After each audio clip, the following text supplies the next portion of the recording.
am here with silicone baby Olivia, and I wanted to change her out of this outfit and also just do a little bit of powdering. She doesn't seem to really need too much, but since I have my towel out and all set up and my powdering materials here handy, I figured I'd just do a little bit of touch up before I put her new outfit on. And yeah, I just thought I would just share her with you guys. You know,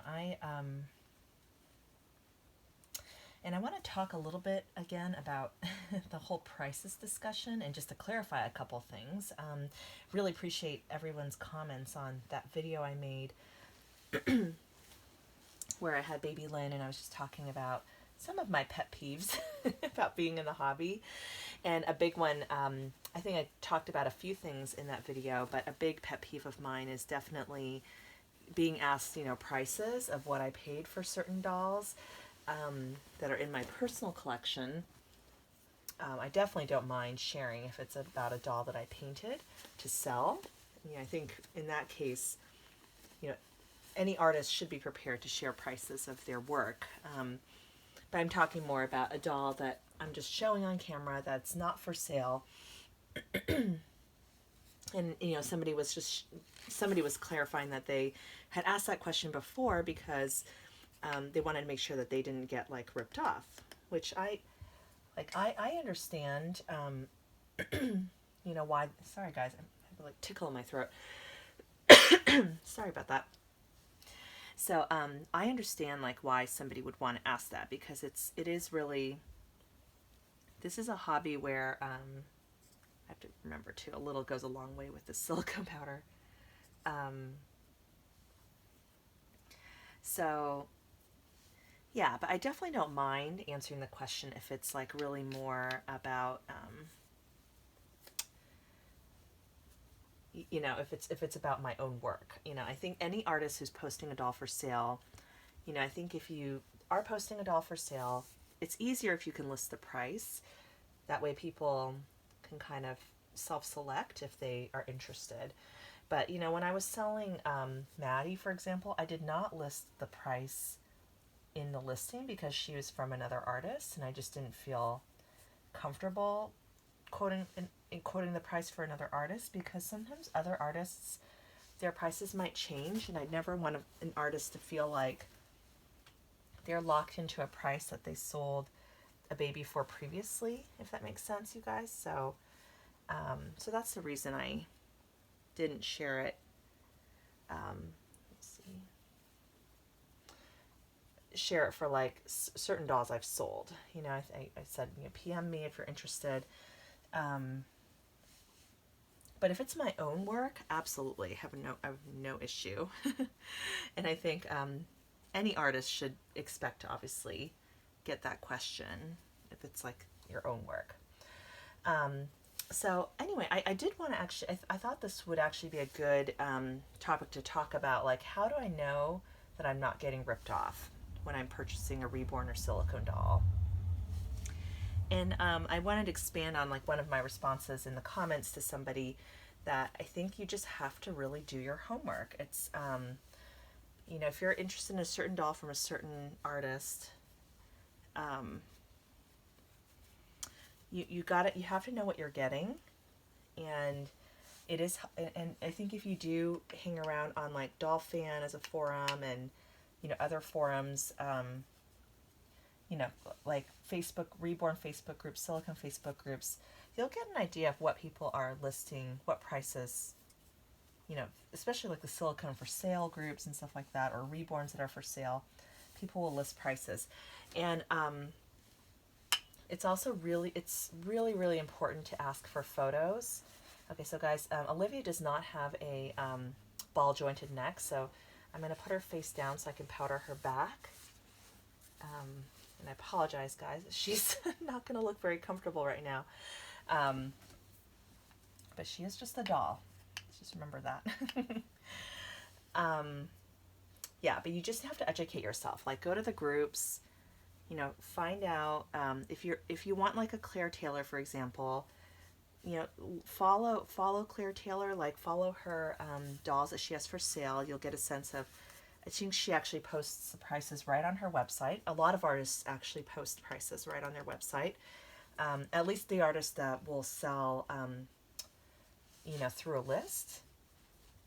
If they sell through eBay, then that's a little tougher. You just probably have to follow them and follow the auctions whenever they post a doll for sale, and then you can get a feel for what is the going rate. So I think that's really the best way. It's not really there's not really like a science to it at all, because this is not like buying something from Walmart. It's each of these dolls are unique works of art. So yeah, there's not really a rhyme or a reason. Okay, so I'm going to, like I did with Aria, I'm going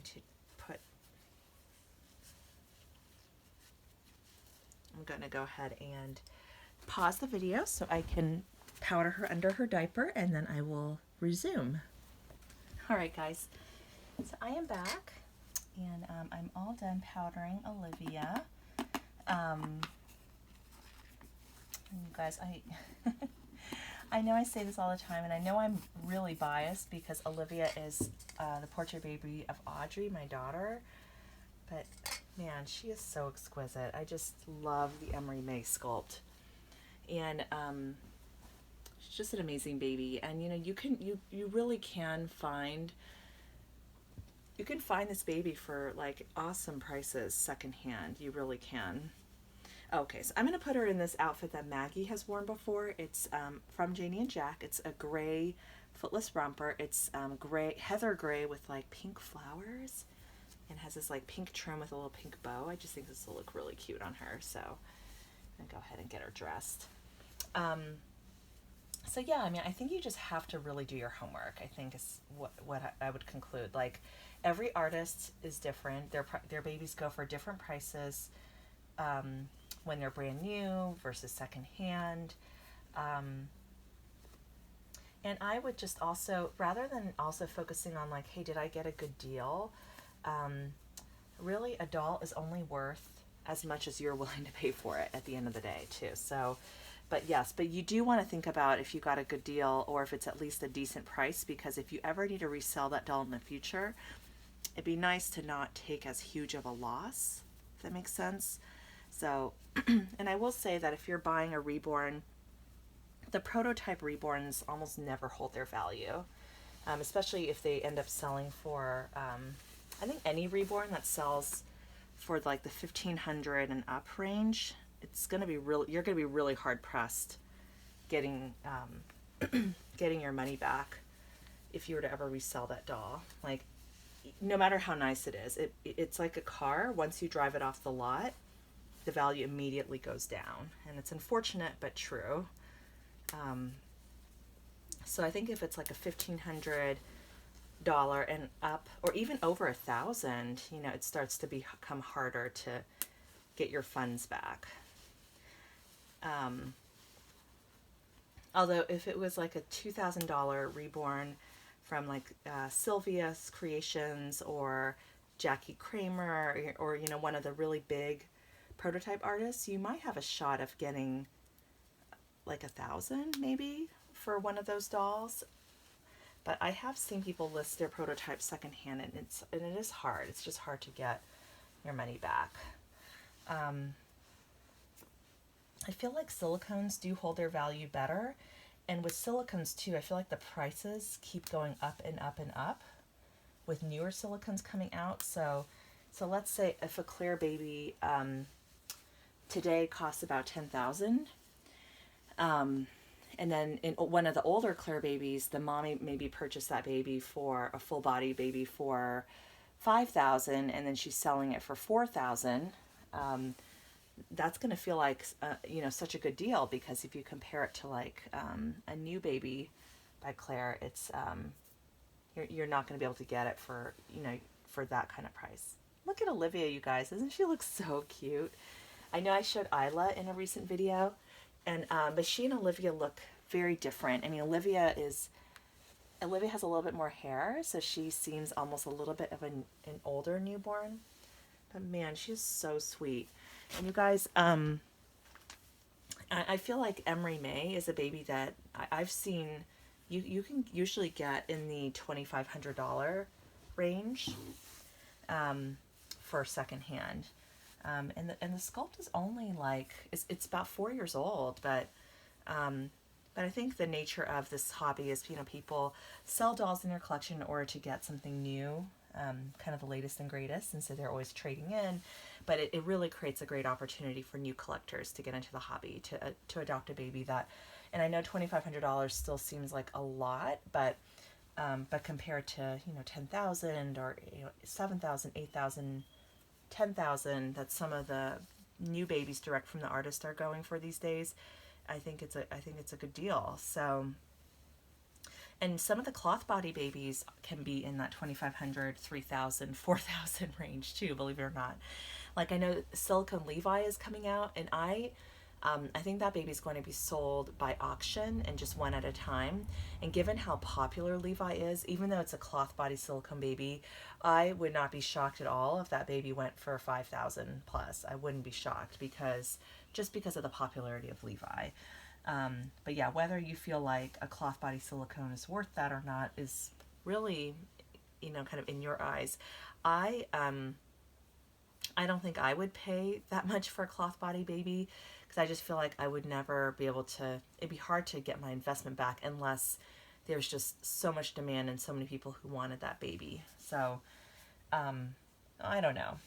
Maybe we'll see kind of how it goes, but I would love a silicone Levi, but I kind of don't think it's going to happen. So, so yeah, I hope that's helpful in terms of at least giving you guys just some thoughts around prices and, you know, how to find good deals. I think you really just have to do your homework, and you really have to judge. Like, if it's a reborn and let's say it's an artist that you don't know very well, ask for pictures, make sure that they're posting close-up photos of the doll as well, or if they're doing a video, you know, that you can see some of the details, because then you'll really know what you're getting. And there are a lot of artists out there who undercharge for their work, and, you know, don't price their work for, you know, for the quality, because, you know, I think as artists we're our own worst critics sometimes, and so you can find some really good deals on dolls. And so anyway, guys, thank you so much for watching. I hope you'll like this video, give it a thumbs up, and subscribe.